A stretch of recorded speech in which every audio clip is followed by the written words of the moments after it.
regăsit la un nou episod. Voi face Five Nights at Freddy 3. Da. Five Nights at Freddy 3.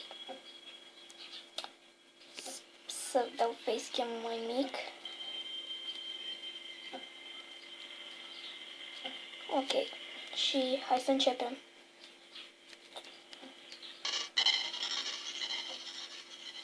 Și am acum. Bă. Cam greu, dar hai să începem. Oh my god. Sit.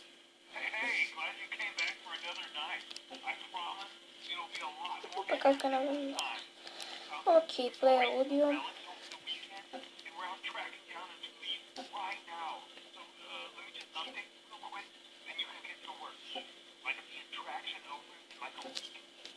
Invent stash. Oh, fuck. Sunt aici.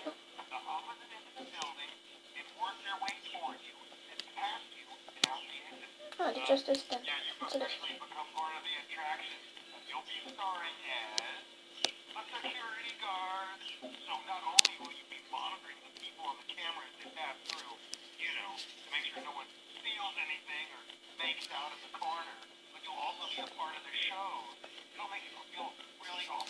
O să fac această serie până la sfârșit. Vă promit. Asta o să fie frică.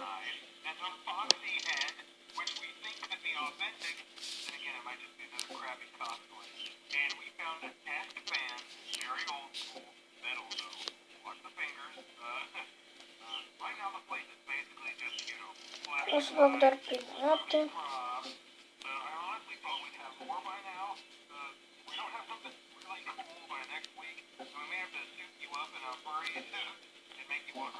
Da, și asta de mai tare merge. Scuzați-mă despre zgomotul acesta este de la... Mi-e frică.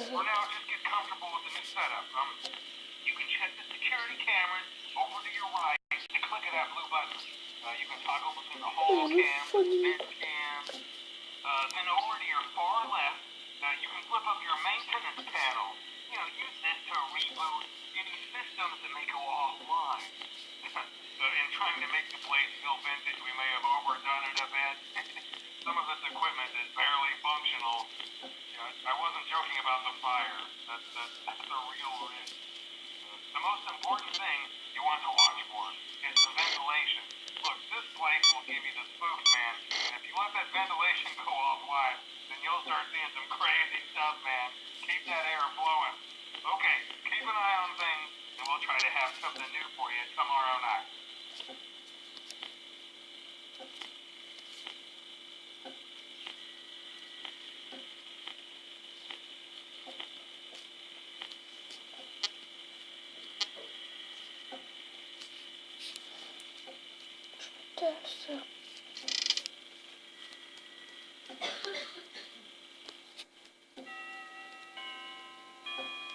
Ok.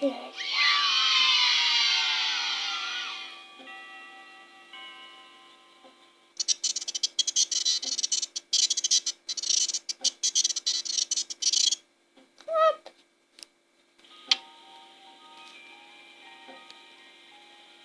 Ce e asta? Mini-key?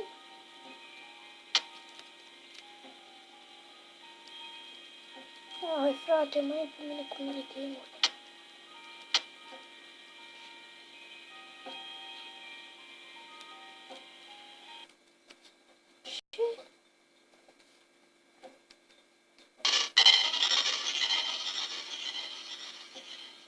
Ok.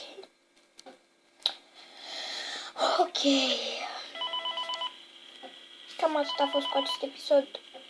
Pa, pa.